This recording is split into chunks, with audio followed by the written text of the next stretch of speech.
সন্ত রামপালজি মহারাজ এমন একজন মহান শান্ত, যিনি তার সদ্ভক্তি, তত্ত্বজ্ঞান, করুণা এবং সেবার মাধ্যমে সমাজে এক নতুন দৃষ্টান্ত স্থাপন করেছেন। সন্ত রামপালজি মহারাজের নেতৃত্বে তার সকল সতলোক আশ্রম থেকে সমাজ কল্যাণের অসাধারণ কাজ সমাজকে সোনালী ভবিষ্যতের এক নতুন আশা দেখিয়েছে। সন্ত রামপালজি মহারাজের কাছ থেকে নাম দীক্ষা গ্রহণের পর লক্ষ লক্ষ মানুষের ক্যান্সার, এইডস ইত্যাদির মতো দুরারোগ্য রোগ সেরে গেছে। সন্তজির জ্ঞানে অনুপ্রাণিত হয়ে তার অনুগামীরা লক্ষ লক্ষ ইউনিট রক্তদান করেছেন। সন্তজি লক্ষ লক্ষ বোন ও কন্যার যৌতুক মুক্ত বিবাহ করিয়েছেন। সন্তজি লক্ষ লক্ষ মানুষকে নেশা থেকে মুক্তি দিয়েছেন। কোটি কোটি ভেঙে যাওয়া পরিবার আবার জোড়া লেগেছে। সন্তজির আশ্রমে সমাগমের সময় বিনামূল্যে চক্ষু চিকিৎসা, দন্ত চিকিৎসা প্রদান করা হয়। সন্ত রামপালজি মহারাজ সময়ে সময়ে পরিবেশ রক্ষার উদ্দেশ্যে ব্যাপক পর্যায়ে বৃক্ষরোপণ করেন। সন্তজি অভাবীদের তাৎক্ষণিক ত্রাণ সরবরাহের জন্য অ্যাম্বুলেন্স পরিষেবা চালু করেছেন। সন্তজি তার অনুগামীদের দেহদানের জন্য অনুপ্রাণিত করেন, যাতে মানবতার সেবা এবং চিকিৎসা ক্ষেত্রে উন্নতি হতে পারে। সন্ত রামপালজি মহারাজের সকল আশ্রমে প্রতিটি সমাগমে বিনামূল্যে ভান্ডারার আয়োজন করা হয়, যেখানে প্রতিটি শ্রেণী, প্রতিটি জাতি এবং প্রতিটি ধর্মের মানুষ একসাথে বসে খাবার খায়।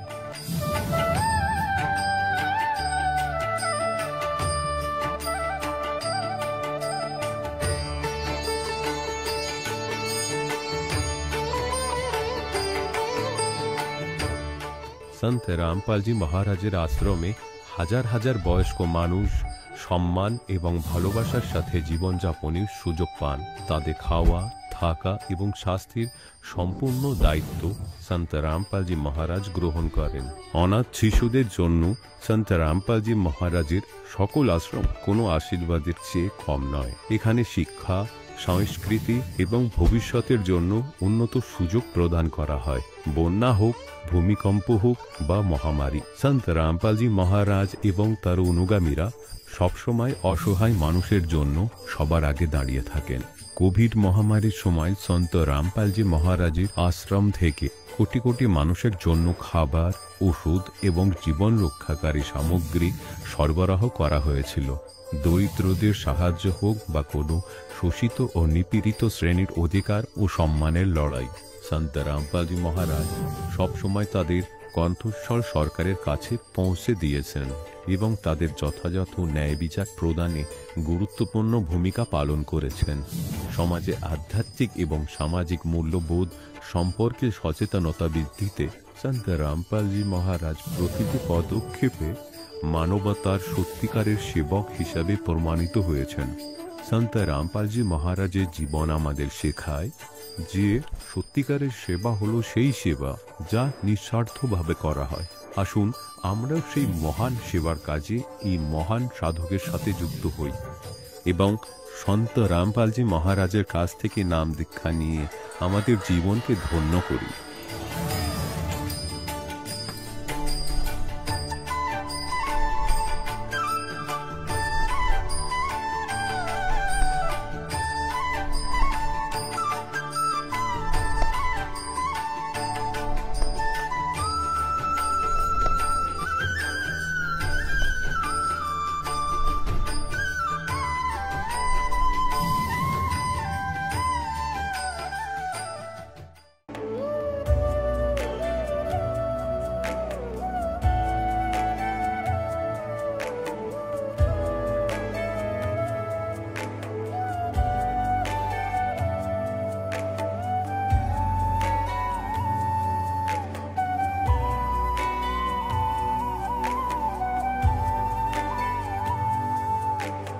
जब लग गुरु मिले ना साचा, तब लग गुरु करो 10 पाचा। गुरु बदल करा सम्भव की? गुरु बदल करले पाप लागे नाकि? आध्यात्मिक এই ভূমিতে আসলেই সঠিক গুরুকে? শ্রীমদ্ ভগবদ গীতায় বর্ণিত তত্ত্বদর্শী সন্তকে এই সকল প্রশ্নের উত্তর জানার জন্য অবশ্যই শুনুন জগৎগুরু তত্ত্বদর্শী সন্ত রামপালজি মহারাজের মঙ্গল প্রবচন। নমস্কার দর্শকগণ, আজ আমরা কথা বলবো সঞ্জয় বিশ্বাসের সাথে, যিনি পশ্চিমবঙ্গের নদিয়া জেলার চাকদা থেকে এসেছেন। এক সময় তিনি বিভিন্ন দেবদেবীর পূজা, গঙ্গা স্নান ও নানান তীর্থস্থানে ভ্রমণ করতেন, কিন্তু বহু সাধনা করেও কাঙ্ক্ষিত ফল পান। পরে তিনি সন্ত রামপালজি মহারাজের জ্ঞানগঙ্গা বই পড়ে প্রভাবিত হন এবং পরে উনার কাছ থেকে নাম দীক্ষা গ্রহণ করেন। সন্ত রামপালজি মহারাজের আশীর্বাদ ও প্রদত্ত ভক্তির পথ অনুসরণ করার পর সঞ্জয় বাবুর দীর্ঘদিনের শারীরিক ও মানসিক সমস্যা দূর হয়। পাইলসের কষ্ট, পেটের পাথর, নেশার আসক্তি, এমনকি পারিবারিক কলহ ধীরে ধীরে নির্মূল হয়ে যায়। তিনি বিশ্বাস করেন সন্ত রামপালজি মহারাজের আশীর্বাদে তার জীবন সম্পূর্ণরূপে বদলে গেছে। এই সাক্ষাৎকারে তিনি আমাদের জানাবেন কিভাবে সন্ত রামপালজি মহারাজের শরণে এসে তিনি শান্তি ও রোগ থেকে মুক্তি লাভ করেছেন এবং সম্পূর্ণভাবে নেশামুক্ত হয়ে সৎপথে প্রচালিত হয়েছেন। চলুন শুনি তার এই অনুপ্রেরণাদায়ক জীবনের কথা। নমস্কার স্যার। নমস্কার। আপনার নাম কি? সঞ্জয় বিশ্বাস। আপনি কোথা থেকে এসেছেন? নদিয়া চাকদা থেকে এসেছি। আপনি সন্ত রামপালজি মহারাজের কাছ থেকে কবে নাম দীক্ষা নিয়েছেন? 11/1/2014। সন্ত রামপালজি মহারাজ থেকে নাম দীক্ষা নেওয়ার আগে আপনি কি কোনো ভক্তি সাধনা করতেন? সমস্ত ভক্তি সাধনা করতাম, যেরকম আমজনতা করে থাকে। আমি যেরকম কালীর সাধনা করতাম এবং গঙ্গা স্নান করতাম, নানান রকম তীর্থস্থানে যেতাম, সব রকমই করতাম। যেরকম আমি তারকেশ্বর গিয়েছি, রাজস্থানে চিত্তরগড়ে শনি মহারাজ, সাঁওরাজি, কালকা মাতা, সব জায়গায় গিয়েছি আমি। যেখানে যেখানে আমি ঘুরতে যেতাম বা কোনো কাজের সোর্সে যেতাম, আশেপাশে যত তীর্থস্থান থাকতো সব জায়গায় আমি যেতাম, শ্রদ্ধার সহিত যেতাম। সঞ্জয় বাবু, আপনি দেবী দেবতার পুজো করতেন, তীর্থস্থানে যেতেন, গঙ্গা স্নান করতেন এবং কালীর উপাসক ছিলেন। তো এত কিছু পুজো অর্চনা করা সত্ত্বেও আপনি সন্ত রামপালজি মহারাজকে গুরু ধারণ কেন করলেন? অ্যাকচুয়ালি আমি গুরু ধারণ করার জন্য নানান রকম গুরু আছে, ধার্মিক গুরু, তাদের প্রবচন আমি টিভিতে দেখতাম, শুনতাম। কারোর ভালো লাগতো, কারোর ভালো লাগতো না। এইভাবে করতে করতে দিন বাইতে হতো, আর আমি এদেরকে ফলো করতাম, কেমন কেমন জ্ঞান দিচ্ছে। কারোর আমাকে পছন্দ হতো না, তো এই জন্য আমি গুরু ধারণ করিনি। সেদিন নিজের মন মতন ও একটা মন্ত্র হিসাবে জপ করতাম, শ্রীকৃষ্ণ গোবিন্দ হরে মুরারি, হে নাথ নারায়ণ, হে বাসুদেবা। এই মন্ত্রটা আমি কন্টিনিউ 4-5 বছর জপ করতাম।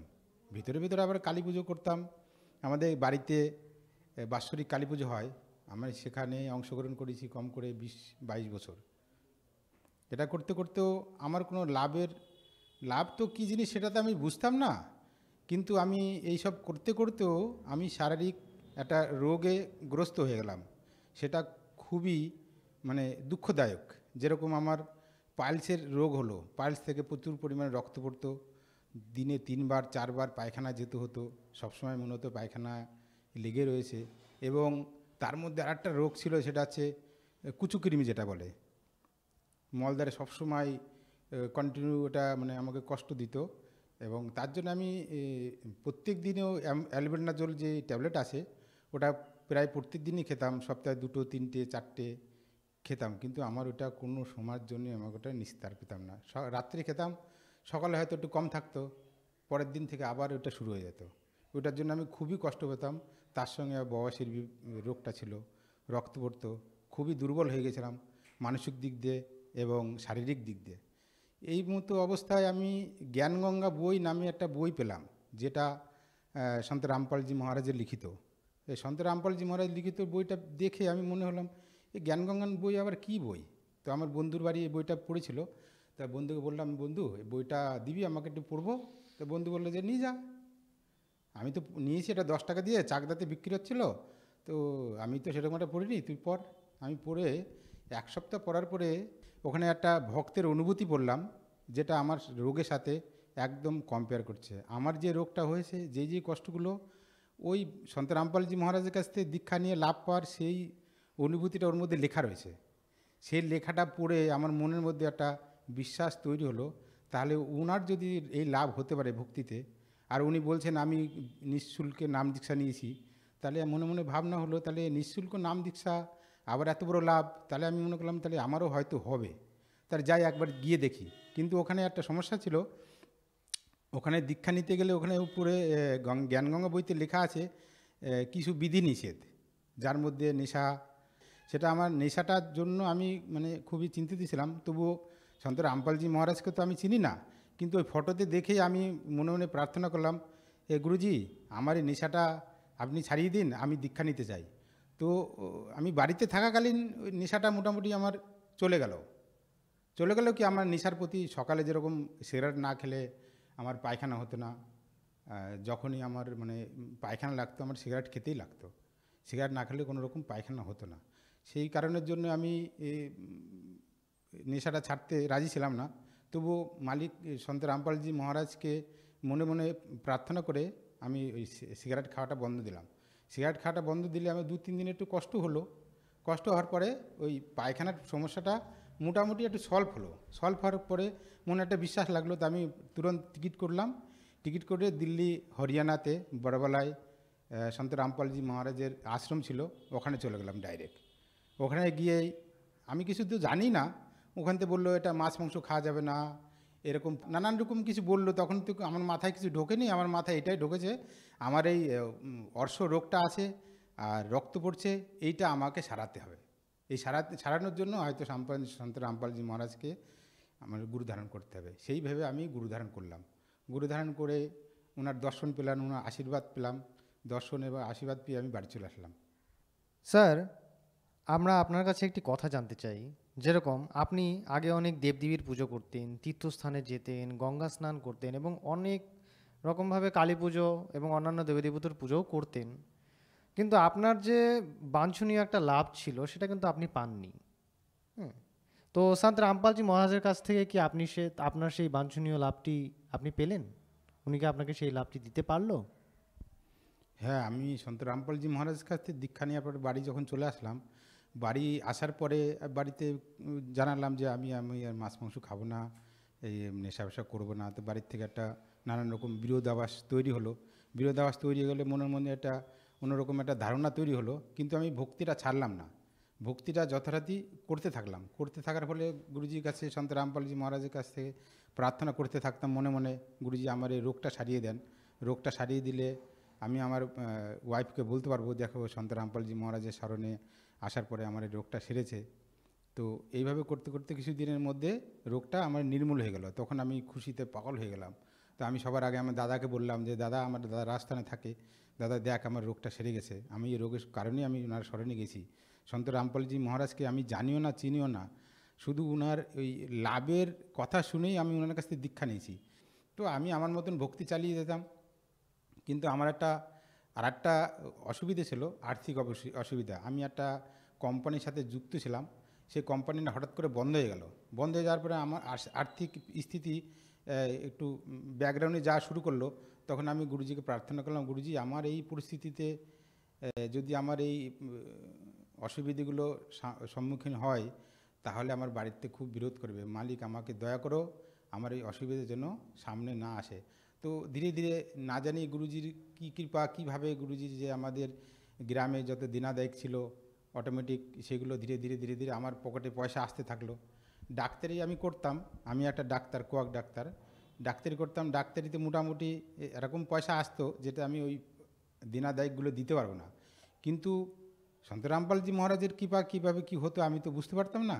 কিন্তু আমার যখন আমার পয়সা দেওয়ার টাইম আসতো, পিরিয়ড আসতো, তখন ঠিক আমার পকেটে বা ব্যাগে পয়সা এসে যেত। আর সেখান থেকে নিয়ে নিয়ে আমি গ্রামের যত দিনাদায়ক ছিল সেগুলো মিটে গেল এবং আমার আর্থিক স্থিতি যেমন ছিল তেমনই থাকলো, কোনো মাইনাস হয়নি। তার থেকে আমি আমার বাড়িতে বললাম, দেখো আমার তো এতগুলো ছিল, তুমি তো সবই জানো, তো এইগুলো দেখো কতগুলো ঠিক হয়ে গেল, তুমিও দীক্ষা নিয়ে নাও। এরকম কিছু দিন বলার পরে তো সন্ত রামপালজি মহারাজ এমনই কৃপা করলেন, আমার স্ত্রীর একটা ভূত প্রেত বাধা ছিল। তো আমার স্ত্রী দীক্ষা নিতে চায়নি, তো মোটামুটি একটা মানসিক চাপেই হোক যেভাবে হোক দীক্ষাটা নিলেন। দীক্ষাটা নিয়ে মন্ত্র জপ করতে পারতেন না। তো গুরুজি ওনাকে দর্শন দিয়ে বললেন যে তুমি মন্ত্র জপ করো, দেখো তোমার সমস্ত রোগ সেরে যাবে। তো আমার স্ত্রীর ভূত প্রেতে বাধা ছিল, তার জন্য খুবই অশান্তি করতো বাড়িতে, পারিবারিক অশান্তি, বিনা কারণে অশান্তি করতো। তো আমি সমস্ত কিছু দেখে আমি আমার ভগৎমতীকে বললাম যে তুমি দীক্ষাটা দৃঢ়ভাবে করো, দেখো গুরুজি দয়া করবেন।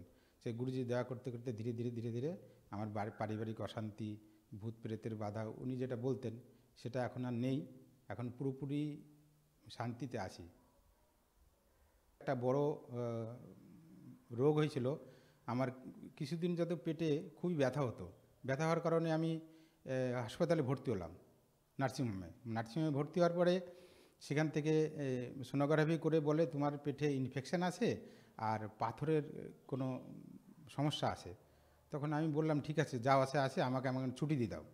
তো আমি রাত্রে আগের দিন দিনের বেলা ভর্তি হয়েছি, পরের দিন সকালে আমি আমার মতন আবার ওনাকে ছুটি লিখিয়ে আমি ছুটি নিয়ে চলে এসেছি। ছুটি নিয়ে চলে এসে সন্ত রামপালজি মহারাজের আমার বাড়িতে স্থান বানানো আছে, সেখানে প্রণাম করে, দণ্ডবোধ প্রণাম করে গুরুজিকে ক্ষমা প্রার্থনা করলাম, গুরুজি আমাকে দয়া করো, এরকম রোগ যদি হতে থাকে তাহলে মালিক আমার তো কী করব, আমি তো বুঝতে পারছি না, মালিক আমার দয়া করো। সেই দয়া ভাব দেখে মালিক, আমার প্রার্থনা ভাব দেখে মালিক আমার 2-3 দিন পরে সেই পাথরটা প্রস্রাবের নালী দিয়ে বের করে দিলেন। এবং প্রস্রাবের নালী দিয়ে এমন বের করলেন যেন মনে হচ্ছে কি একটা বেরিয়ে গেল, মানে দলা, খুবই কষ্ট পেলাম। তার আগে প্রস্রাবের নল লাগাতে হয়েছিল আমার, আমি একটু ডাক্তারি কম বেশি জানি, সেখানে নিজে নিজে নল লাগিয়েছিলাম, প্রস্রাব বন্ধ হয়ে যেত মাঝে মাঝে।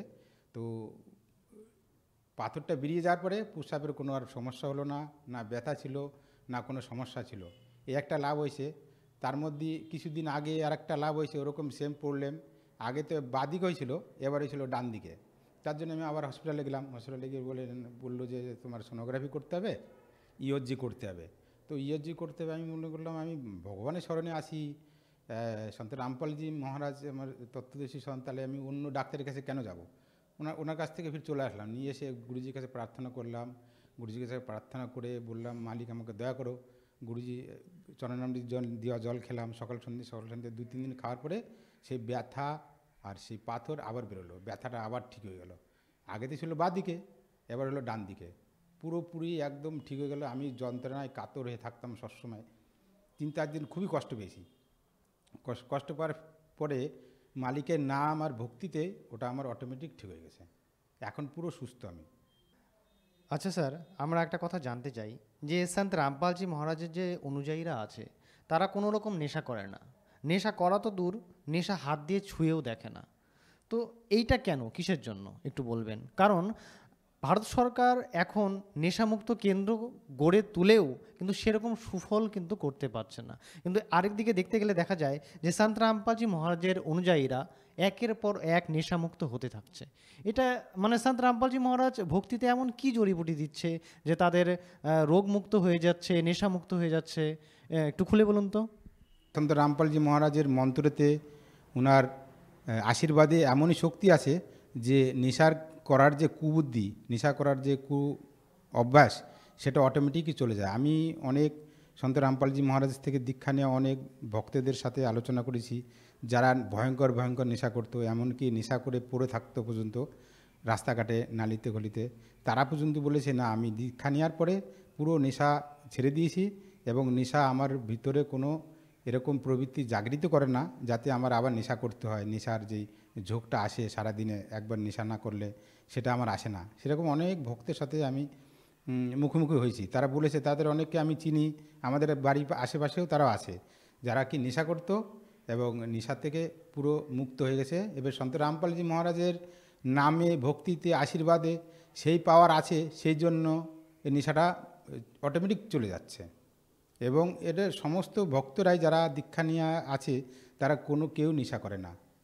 মোটামুটি যারা দীক্ষা নিয়েছে তাদের মধ্যে যারা দীক্ষা পালন করে কিছুদিন ভক্তি করেছে তাদের অটোমেটিক নেশাগুলো চলে গেছে। স্যার, সন্ত রামপালজি মহারাজের কাছ থেকে নাম দীক্ষা নিয়ে ভক্তি করার পর আপনার অনেক বড় বড় রোগ এবং অনেক সমস্যার সমাধান হয়েছে। যেরকম আপনার পাইলসের প্রবলেম ছিল, আপনার পেটে পাথর ছিল, আপনার নেশা ছিল, আপনার ভূত পেতের দশা ছিল, গৃহকলহ ছিল, এগুলো আপনার নির্মূলভাবে সব ঠিকঠাক হয়ে গেছে। তো আপনারই মতো যারা দুঃখী ব্যক্তি আমাদের চ্যানেলের মাধ্যমে আপনাকে আজকে দেখছে, তাদের আপনি কি বার্তা দিতে চান? বার্তা একটাই দিতে চাই যে আজকে তো নানান ধরনের সদ্গুরু নিজের মন মতন করে সাধনা দিচ্ছেন। আপনারা একবার ধর্মগ্রন্থের আধারে নিজেরা বুঝতে চেষ্টা করুন যে ধর্মগ্রন্থ কি বলছে, আমাদের সদ্গ্রন্থে আধারে ভক্তিবিধি কোনটা বলছে। সন্ত রামপালজি মহারাজের যে সৎসঙ্গের চ্যানেলগুলো আছে সেগুলো বের করে দেখুন। সন্ত রামপালজি মহারাজ নাম করে ইউটিউব চ্যানেল আছে, ফেসবুক চ্যানেল আছে, সেগুলো বের করে খুলুন, ওখানে দেখতে পারবেন আমাদের সন্ত রামপালজি মহারাজ সমস্ত সদ্গ্রন্থের আধারে বক্তৃতা দেন। সেই বক্তৃতা শুনে আপনি নিজে বুঝতে পারবেন যে আপনার কোনটা করা উচিত, কোনটা করা অনুচিত। স্যার, আমাদের চ্যানেলকে সময় দেওয়ার জন্য অনেক অনেক ধন্যবাদ। নমস্কার। দর্শকগণ, এখন আপনি শুনলেন সন্ত রামপালজি মহারাজের থেকে দীক্ষা গ্রহণ করে সুখী হওয়া ভক্তের অভিজ্ঞতা।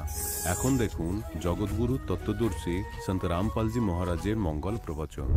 তো পুণ্যাত্মারা, যদি আপনি মনুষ্য জীবনকে সফল বানাতে চান আর যুগ যুগ ধরে ভুল পথে চলে কষ্ট করতে থাকা আপনার জীবাত্মাকে বাঁচাতে চান আর শতলোকে এক সুখী স্থান, যদি সেই অমর স্থান প্রাপ্ত করতে চান, তাহলে এখন সুবর্ণ সুযোগ আছে আপনার সব তত্ত্বজ্ঞান প্রাপ্ত করান, সত্য মন্ত্র আপনার প্রাপ্ত করার। এবার আপনাকে দেখতে হবে এখন আপনি কতটা সফলতা প্রাপ্ত করতে পারবেন, এতে কতটা সফলতা প্রাপ্ত করতে পারবেন। আর যে সংঘর্ষ করে সফল হয়ে যাবে সে সব সময়ের জন্য সুখী হয়ে যাবে। অন্যথা যে লোকে আপনারা বাস করছেন সেই লোক সঠিক নয়। এর মতো নোংরা স্থান কোথাও দেখতে পাবেন না আমাদের এই উপরের লোকে। আর যেখানে আপনি স্থায়ী হতে চাইছেন, আপনি এটা জেনেও যে না জানি কখন আমি চলে যাব আর কখন আমার মৃত্যু হয়ে যাবে, আর তা সত্ত্বেও আমাদের চোখ এমন বন্ধ হয়ে আছে অজ্ঞানতার কারণে আমরা এখানে গাড়ি আর বাংলো আর ব্যাংক ব্যালেন্স, সারাদিন কৌশলবাজি, এতেই জীবন নষ্ট করে ফেলেছি। এটা কি কোনো জীবন? আর পরমাত্মা এসে সব সন্তদের ওই মহাপুরুষদের শতলোক দেখিয়ে সেখান থেকে ফেরত পাঠালেন। ওই মহাপুরুষেরা সাক্ষ্য দিয়েছেন যে এমন এক স্থানও আছে সেখানে তোমরা সর্বদাই সুখী থাকবে, আর সেখানে আপনার একবার জন্ম হবে, ফের মৃত্যু কখনোই হবে না, আর আপনার পরিবারও হবে সেখানে। এখানে তো পাথরের পাহাড় আছে, আর ওখানে হিরে আর জহরত মুক্তোর পাহাড় আছে আপনার পায়ের নিচে পড়ে থাকবে। যেই মায়াকে আপনারা এখানে লুকিয়ে চড়িয়ে বেড়ান, ওখানে আপনার চরণে সদা পড়ে থাকবে। কোনো জিনিসের অভাব নেই, কোনো রোগ নেই, কোনো ব্যাধি নেই। এত সুন্দর শরীর হবে, কোনো রাগ দেশ নেই ওখানে, কারণ শরীর অন্য হবে। স্নায়ু তত্ত্ব নিয়ে তৈরি নয়, সেটা স্নায়ু তত্ত্ব দ্বারা তৈরি নয়, একটাই তত্ত্ব দিয়ে তৈরি, তা হলো নূর তত্ত্ব। আর ওখানে সর্বদা সুখী, কোনো টেনশন নেই, কোনো রোগ নেই, বৃদ্ধাবস্থা নেই, মৃত্যু নেই, আর এখানে সবটাই দুঃখ। আর তবু আমরা এটাই চাই যে এখানে এই স্থানেই থেকে যাই, আর ভক্তি মার্গকে পেছনে ঠেলে দিই, আর সাংসারিক কর্মকে এগিয়ে রাখি। আর এটাই দাস দেখে আসছে, 10, 15, 17 বছর হয়ে গেছে দাসের। দিনরাত একই বচন বিচার দিতে থাকে যা ভগবান বলে গেছেন, আর তারপরে ততটুকু প্রভাব পড়ছে না বাচ্চাদের উপর যতটা দাস চাইছে, যাতে এদের মুক্তি হয়ে যায়। ঠিক আছে, এই ভক্তি পথে, এই ভক্তি মার্গ বিশ্বে 1 নম্বরের। যদি ভক্তি করতে থাকো, পার না হও, তবে এখানকার সুখও আপনি, এই মিথ্যা সুখও বিশ্বে কোথাও মিলবে না যা এখান থেকে প্রাপ্ত হবে। কিন্তু এই সুখটুক কিছুই নয়, চাইলে পৃথিবীর রাজাও হয়ে যাবে, চাইলে ইন্দ্রের গদিও প্রাপ্ত হয়ে যাবে, কিন্তু জীবন নষ্ট করার মতন হবে। তাই পুণ্যাত্মারা, পরমাত্মা বলেন, সমঝা হ্যায় তো সর ধর পাও, বহর নীরে এসা দাও। যদি আপনি এই কথা বুঝতে পেরে যান যে মানব শরীর আর পাবে না, আর এই সুযোগ, এই যুগ, এই ভক্তিকাল, এই ভক্তি যুগ যে এখন আপনার প্রাপ্ত হয়েছে, এটা হয়তো কখনো প্রাপ্ত হবে না। আগত যুগের মধ্যে। আজ যারা মনুষ্য শরীর প্রাপ্ত প্রাণীরা আছেন, বোন আছেন, ভাই আছেন, বৃদ্ধরা আছেন, তারা খুবই পুণ্যকর্মী। আর যাদের শতলোক আশ্রম বরওয়ালা থেকে দীক্ষাপ্রাপ্ত হয়ে যায়, তাদের তো কোনো কথাই নেই, তারা কত পুণ্যকর্মী প্রাণী। কিন্তু সফল না হলে তো সব আপনার প্রচেষ্টা বিফল। আর না জানি কত কষ্ট আবার আগত জীবনগুলিতে প্রাপ্ত হবে। সেই জন্যে আপনাকে বারে বারে সতর্ক করা হয় যে লোকে আপনি বাস করছেন এই লোক সঠিক নয়। আমরা কি চাই পরমাত্মার কাছে? সম্পত্তি দাও দাদা, অধিক ধন দাও, ভবন আর কার দাও, পুত্র ও পুত্রীও দাও। পরমাত্মা বলেন এই সব তো আমি এমনি দিয়ে দেবো, তোমাদেরকে চাওয়ারও আবশ্যকতা পড়বে না, যেদিন আপনার হৃদয় নির্মল হয়ে যাবে আর আমার উপর সমর্পিত হয়ে যাবে। কিন্তু যা তোমরা চাইতে আসো সেই বস্তু চাওয়ার বস্তু নয়। আপনি চাইবেন भक्ति दान गुरु दीजियो देवन के देवाओ, भक्ति दान गुरु दीजियो देवन के देवाओ, जन्म पाया भूलूं नहीं करहूं पद सेवा हो, जन्म पाया भूलूं नहीं करहूं पद सेवा हो, भक्ति दान गुरु दीजियो देवन के देवाओ, भक्ति दान गुरु दीजियो देवन के देवाओ, जन्म पाया भूलूं नहीं करहूं पद सेवा हो, जन्म पाया भूलूं नहीं करहूं पद सेवा हो, तीर्थ व्रत मैं नहीं करूँ ना मंदिर पूजाओ, तीर्थ व्रत मैं नहीं करूँ ना देवल पूजाओ, मनसा वाचा कर्मणा मोहे और न दूजा हो, मनसा वाचा कर्मणा मोहे और न दूजा हो, भक्ति दान गुरु दीजियो देवन के देवाओ, भक्ति दान गुरु दीजियो देवन के देवाओ, जन्म पाया भूलूं नहीं करहूं पद सेवा हो, अष्ट सिद्धि और नौ निधि बैकुंठ का वासाओ, अष्ट सिद्धि और नौ निधि बैकुंठ का वासा हो,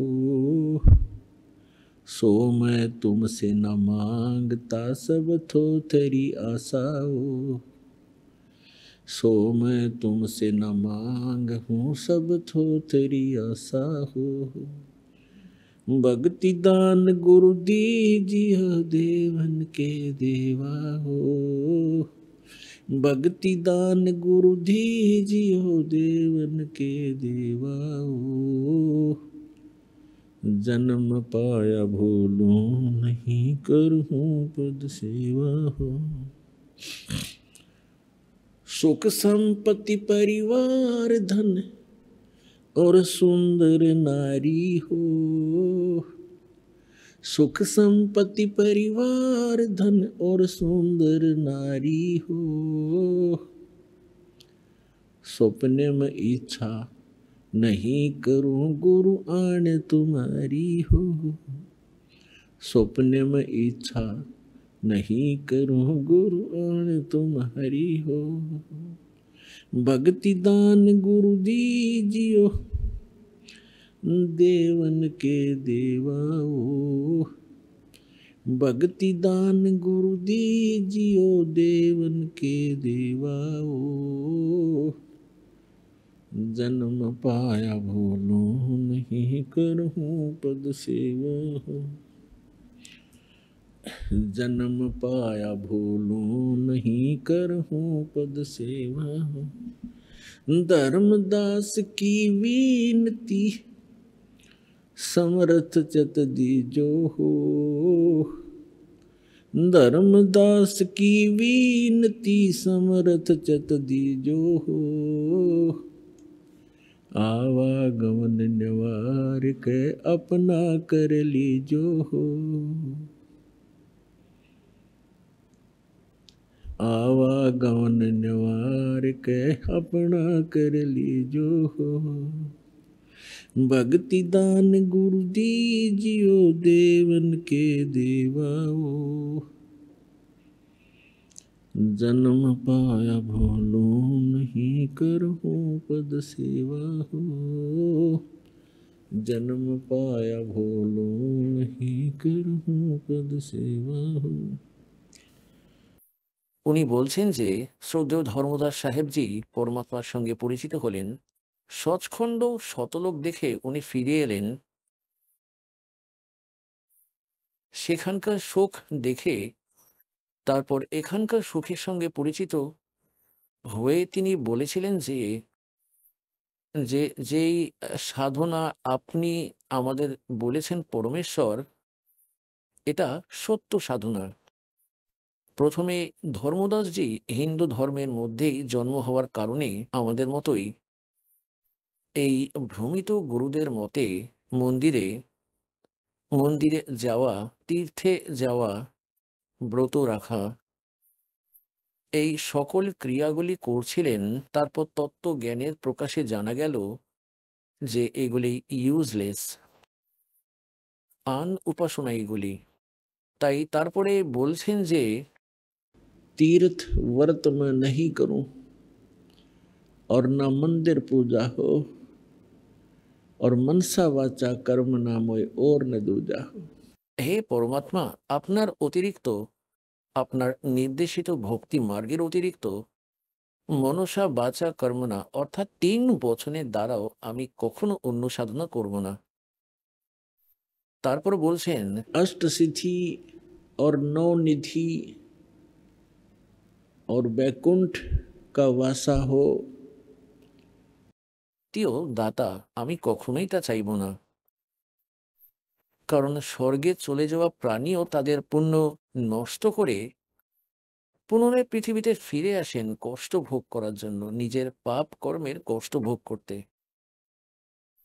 পরমেশ্বর কবিরজি তার তত্ত্বজ্ঞানে বলেছেন যে যতগুলি স্বর্গ আছে উপরের লোকে, সেগুলি মনে করো যেমন রেস্টুরেন্ট হয়ে থাকে। যেমন গ্রীষ্মের মৌসুমে ধনী লোকেরা কুল্লু, মানালি, সিমলার দিকে চলে যায়, 50-60 হাজার টাকা নিয়ে যান 2 মাসের জন্য, 1 মাসের জন্য।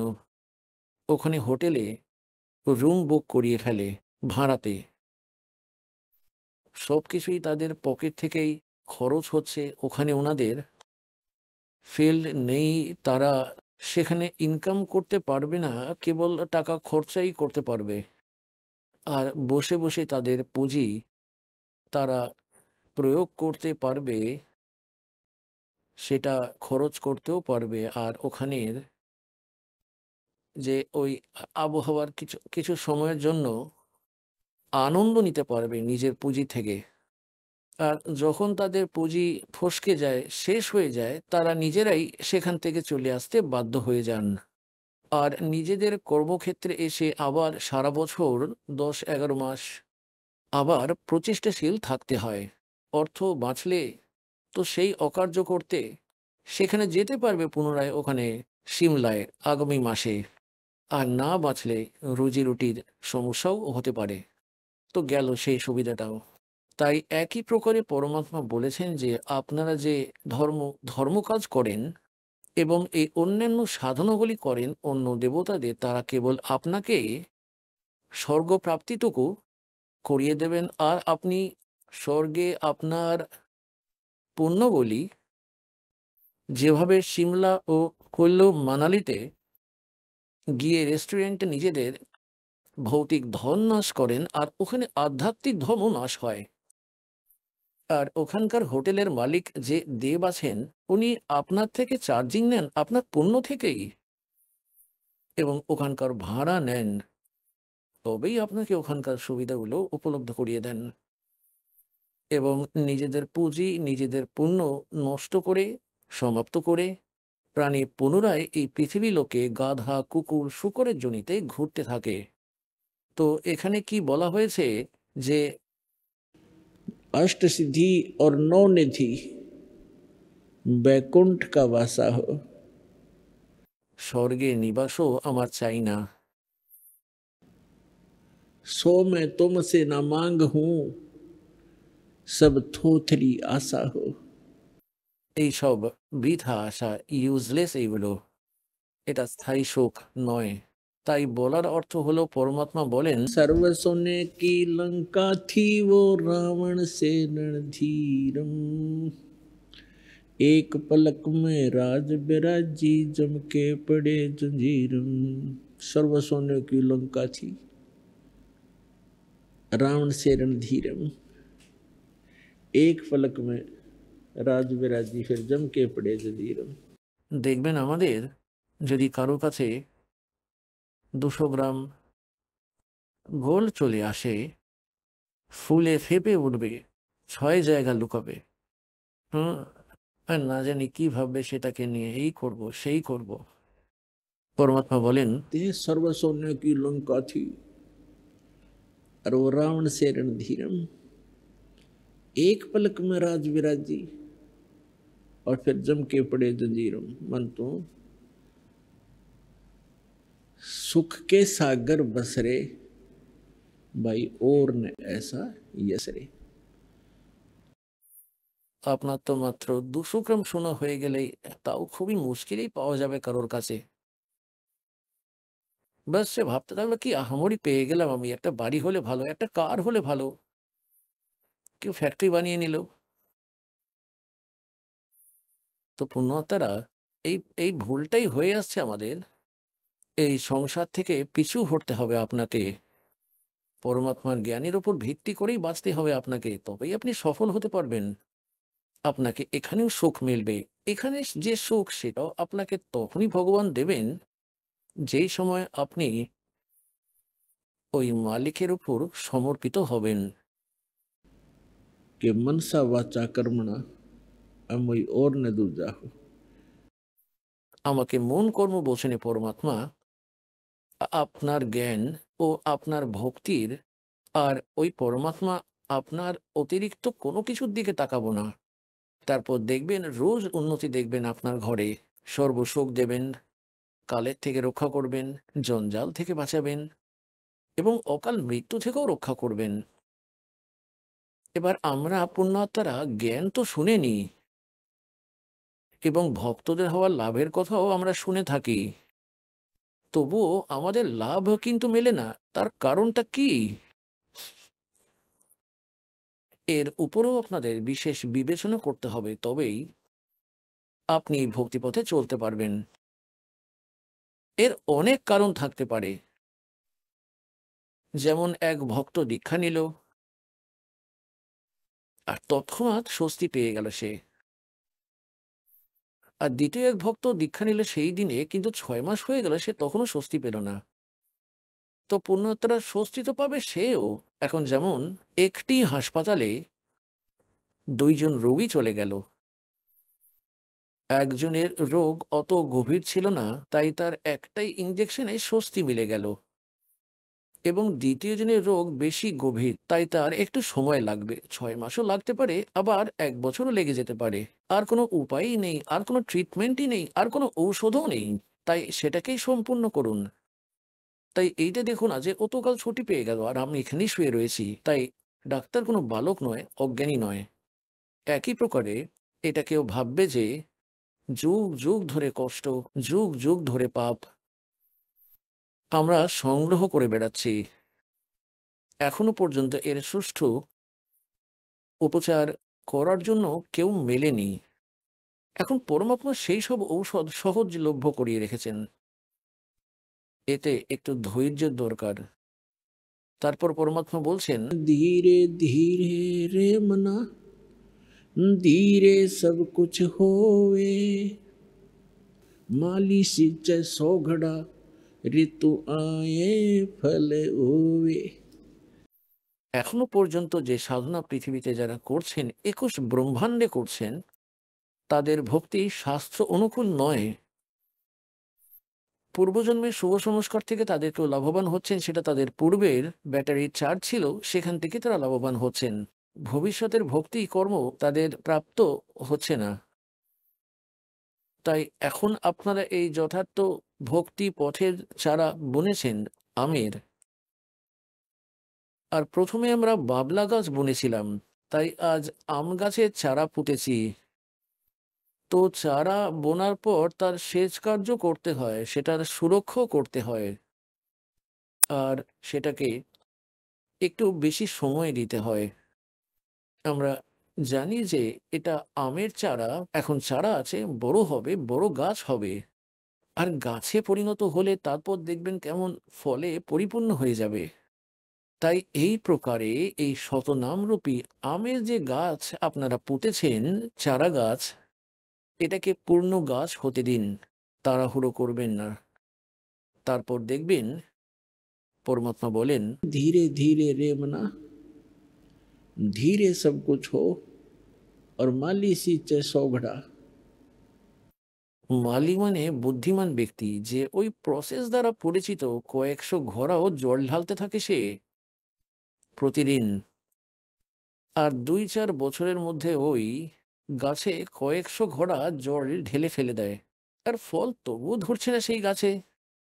কিন্তু সে জ্ঞান সম্পন্ন ব্যক্তি, সে বিষয়ে সে ধৈর্য হারায় না, তার বিশ্বাস এতে ফল ধরবেই। ঠিক এই প্রকারেই পরমাত্মা বলেন, ধীরে ধীরে রে মনা, ধীরে সব কুছ হো, মালি সিঁচে সো ঘड़ा, ঋতু আয়ে ফল হো। তাই এই প্রকারে পুণ্যাত্মারা এই ভক্তিপথের মধ্যে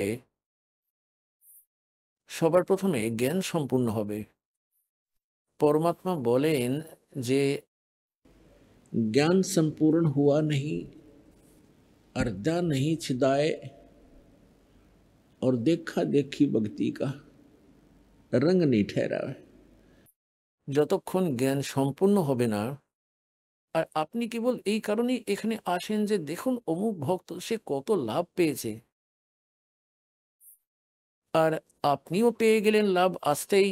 একটা পেলেন, দুটো পেলেন, তিনটে পেলেন, আর চতুর্থটা পেলেন না আপনাকে লাভ, যেটা দেওয়া আবশ্যক মনে হবে না ভগবানের জন্য।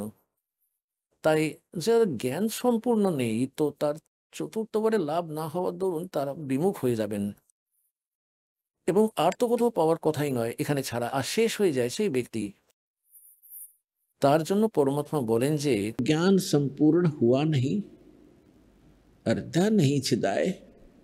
হৃদয়ের অন্তরে তৃষ্ণা নেই যে সত্যি এই জ্ঞান এখানেই আছে পৃথিবীতে, ভগবান থাকলে এখানেই রয়েছেন, আর সমাধান হলে এখানেই হবে, এবং আমাদের লাভ হচ্ছে না, তার মানে নিশ্চয়ই কিছু ইচ্ছে রয়েছেন দাতার। কখনো তো শুনবেন তার জন্য কি বলেছেন ভগবান, রাম নাম রটতে রহো,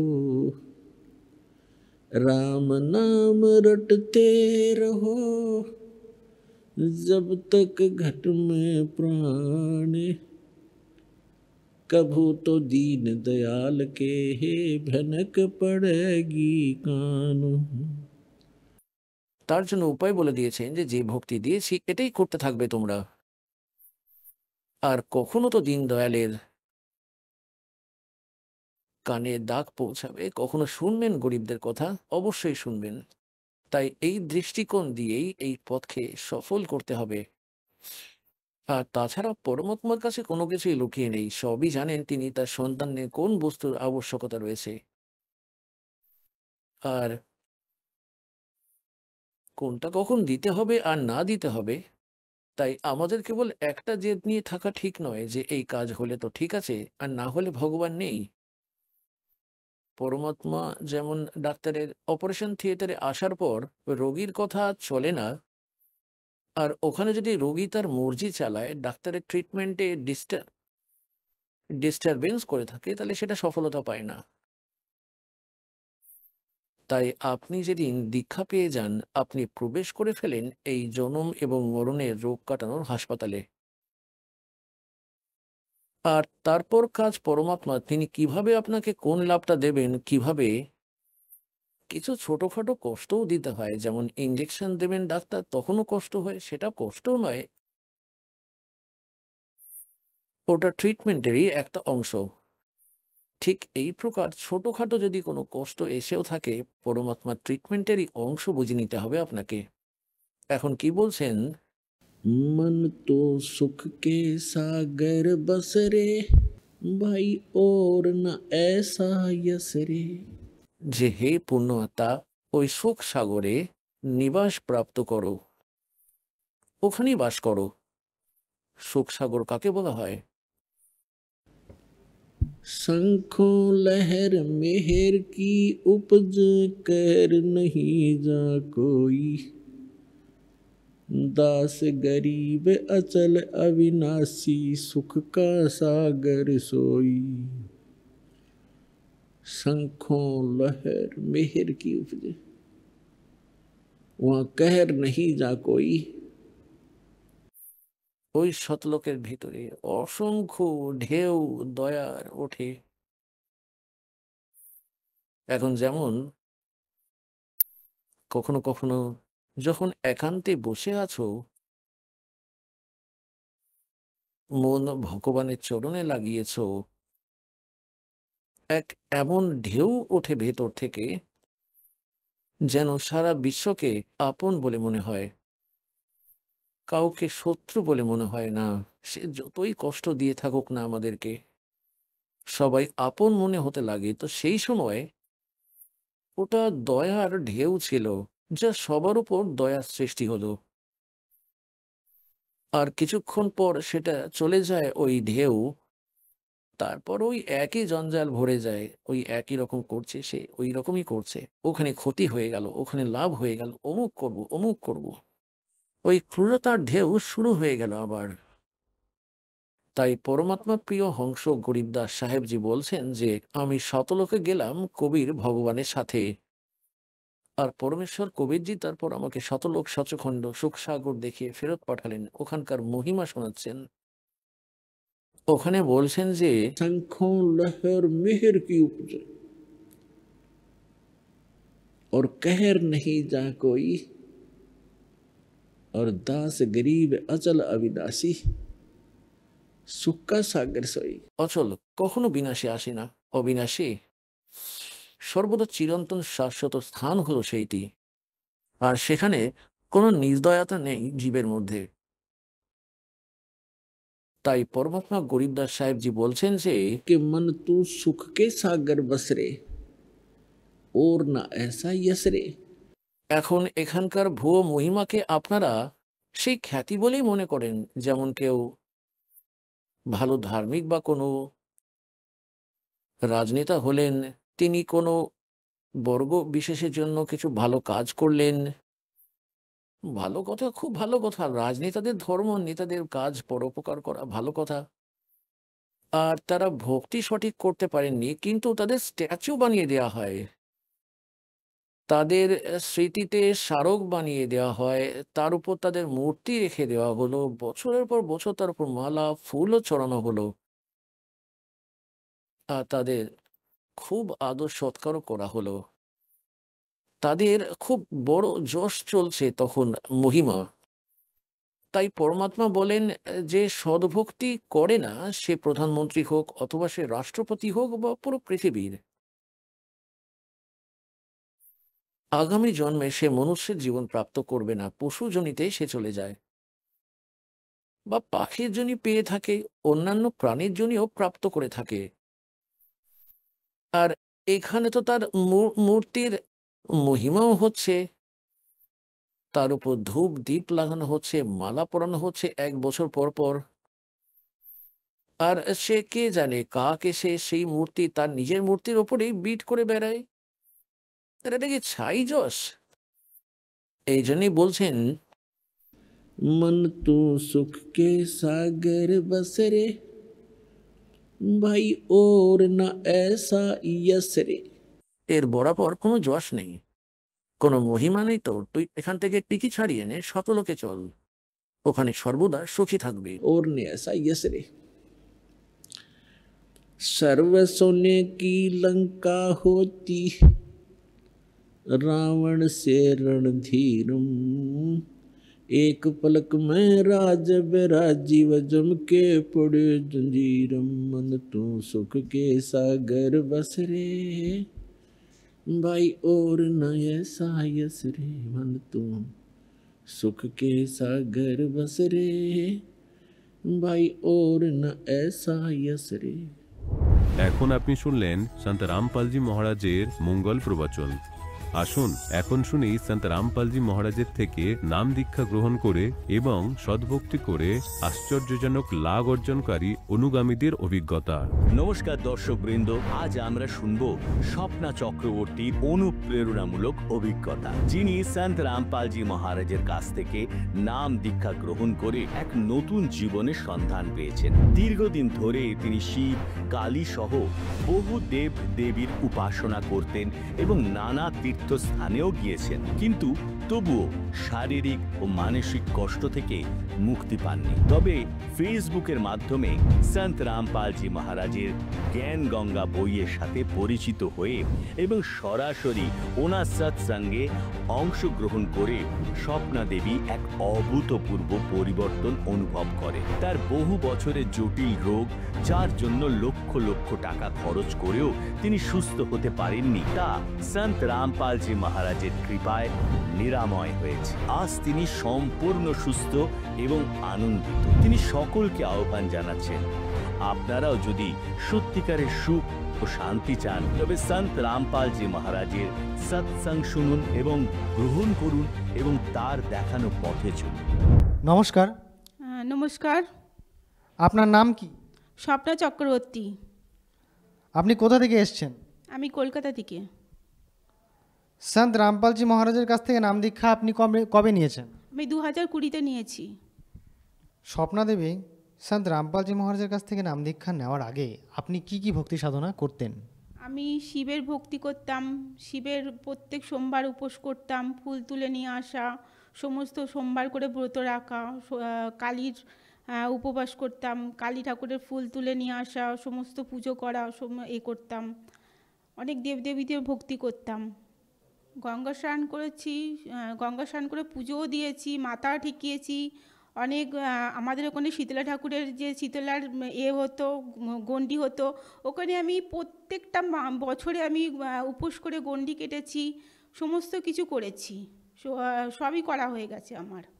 স্বপ্না দেবী, আপনি এত ভক্তি সাধনা করতেন, আপনি তীর্থস্থানেও গিয়েছেন, দেবদেবীর পুজো করতেন, ব্রত রাখতেন, এ করা সত্ত্বেও আপনি সন্ত রামপালজি মহারাজের খোঁজ কেমন করে পেলেন?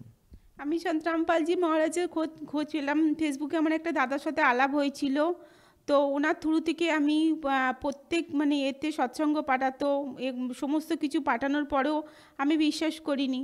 তো একদিন হঠাৎ উনি আমার বাড়িতে এলো, আসার পরে সন্ত রামপালজি মহারাজ সৎসঙ্গ চলছিল। সেই সৎসঙ্গের মাধ্যমে আমি যখন অজ্ঞান হয়ে পড়ি, অজ্ঞান হয়ে যাওয়ার পরে আমি স্বয়ং সন্ত রামপালজি ভগবানকে প্রকট হতে আমি দেখেছি। সেই দিনেই আমি কিন্তু নাম নিইনি, সেই দিনে যখন প্রকট হয়েছে আমাকে আশীর্বাদ দিয়েছে, সমস্ত কিছু দিয়েছে। তখন ভগতজি বলল যে আর টাইম নেওয়া যাবে না, আজকেই আপনাকে নাম নিতে হবে। তো আমি সেই দিনেই সন্ত রামপালজি মহারাজের নাম দীক্ষা গ্রহণ করলাম। স্বপ্না দেবী, সন্ত রামপালজি মহারাজের কাছ থেকে নাম দীক্ষা নেওয়ার পর আপনার কি কি লাভ হয়েছে? আমার লাভ হয়েছে যেটা, আমার 15 বছর তো ভূত প্রেতের বাধা ছিল, ওটা থেকে আমি মুক্তি পেয়েছি। আমার আই স্ট্রোক ছিল, চোখে আমি অন্ধ হয়ে গেছি, ওটা থেকেও আমি লাভ পেয়েছি। আমার স্পন্ডাইলোসিস ধরা পড়েছে 1 মাস আগে, আমার হাড় ভেঙে গেছে, তার থেকেও আমি সন্ত রামপালজি মহারাজের কাছে আমি ওটাও লাভ পেয়েছি। ওটা দেখি আমি রিপোর্টে পুরো নর্মাল, পুরো রিপোর্টে পুরো আমার হাড় পাড় ঠিক হয়ে গেছে সন্ত রামপালজির শুধু আশীর্বাদে, ওটাও আমার ঠিক হয়ে গেছে। আর আমার নার্ভের রোগ ছিল, আমার হাত পা বেঁকে যেত, যেখানে আমি কখনো প্রত্যেক দিন মাথা ঘুরতো। আর আমার মাস গেলে মানে ধরা বাঁধা আমার 10,000 টাকার ওষুধ আমার তো লাগতোই। আর না খেলে, একদিন না খেলে আমাকে অ্যাম্বুলেন্সে করে নিয়ে গিয়ে হাসপাতালে ভর্তি করা হতো আমার অফিস থেকে। আর এর থেকে আমি এত লাভ পেয়েছি যে মানে 4-5 দিন বললেও মানে বোঝানো যাবে না। এত লাভ দিয়েছে আমাকে সন্ত রামপালজি মহারাজ। আমার মাইগ্রেনের যখন সমস্যা ছিল তখন আমি অজ্ঞান হয়ে যেতাম, আমার হাত পা বেঁকে যেত, আমার মানে সমস্ত কিছু বেঁকে যেত। আমি কখনো মানে আমি অফিসে যেতাম, তো ওখান থেকে আমাকে অ্যাম্বুলেন্সে করে নিয়ে গিয়ে আমাকে যেদিন আমি ওষুধ একদিন না খেলে, আমার ওষুধ না খেলে ওখানে ভর্তি করা হতো হাসপাতালে। আমি 2 দিন অ্যাডমিট থাকতাম, একদিন অ্যাডমিট থাকতাম, ভর্তি করা হতো শুধুমাত্র একদিন না ওষুধ খেলে। আজকে মালিক এত মানে সন্ত রামপালজি মহারাজ এত দয়া করেছে যে আমার 10,000 ওষুধ কেন, আমার একটা ওষুধও আজকে আমার খেতে হয় না। আমি সন্ত রামপালজির কাছে আমি পুরোপুরি মুক্ত হয়ে গেছি, মানে আমার নিজের রোগ থেকে আমি পুরো মুক্ত হয়ে গেছি। আমার আই স্ট্রোক হয়েছিল, আমার চোখ, আমি যখন সন্ত রামপালজি মহারাজের থেকে নাম দীক্ষা নিইনি তার আগে থেকে আমার চোখের মানে প্রত্যেক মাসে একটা মানে লাল হয়ে যেত, আমি দেখতে পেতাম না, 2টো চোখে লাল হয়ে যেত। তারপরে যখন আমি নাম দীক্ষা নিলাম, অনেক ডাক্তার দেখিয়েছি, তার 1 মাস পরে আমার আই স্ট্রোকও আমার ভালো হয়ে গেল। এখন আমি পুরোপুরি চোখে সুস্থ, আমার কোনো টাকা পয়সাও লাগেনি, আমি টাকা পয়সাও খরচা করতে হয়নি, শুধু সন্ত রামপালজি মহারাজের আমি নাম দীক্ষা নিতে আমার পুরোপুরি সুস্থ আমি দেখতে পাই।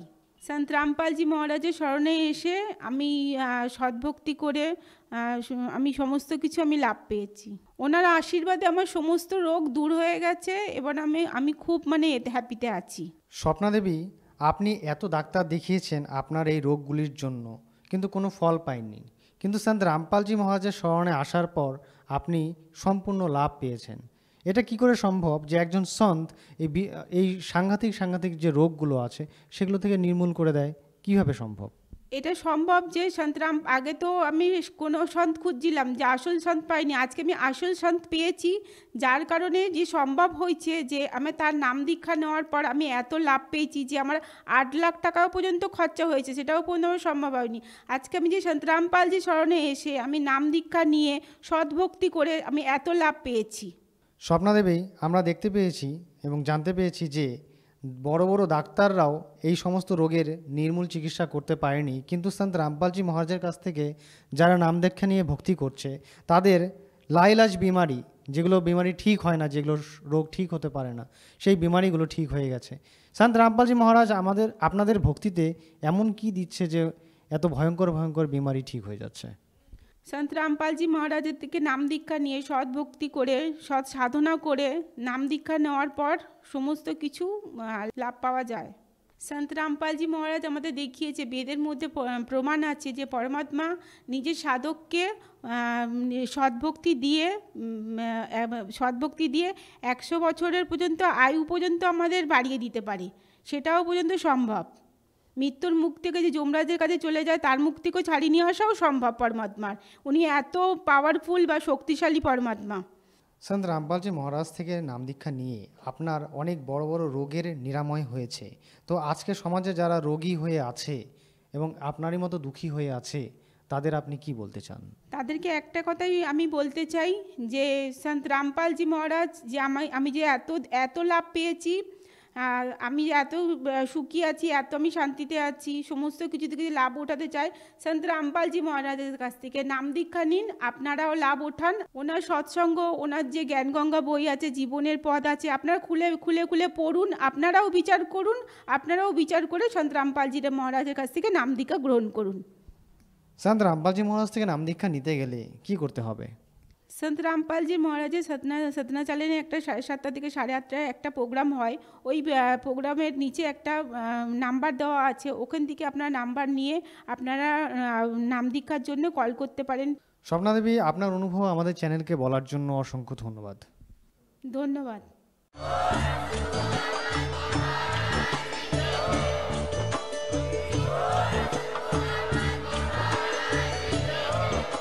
আপনারা শুনছিলেন জগৎগুরু তত্ত্বদর্শী সন্ত রামপালজি মহারাজের মঙ্গলময় প্রবচন। অধিক তথ্য জানার জন্য ভিজিট করুন আমাদের ওয়েবসাইট www.jagatgururampalji.org। সন্ত রামপালজি মহারাজের শুভাশীর্বাদে সম্পূর্ণ বিশ্বে 500-এরও অধিক নাম দীক্ষা কেন্দ্র আছে। যেখানে সন্ত রামপালজি মহারাজের দ্বারা অনলাইনে সম্পূর্ণ বিনামূল্যে নাম দীক্ষা দেওয়া হচ্ছে। আপনার নিকটবর্তী নাম দীক্ষা কেন্দ্রের ঠিকানা জানার জন্য যোগাযোগ করুন 918882914911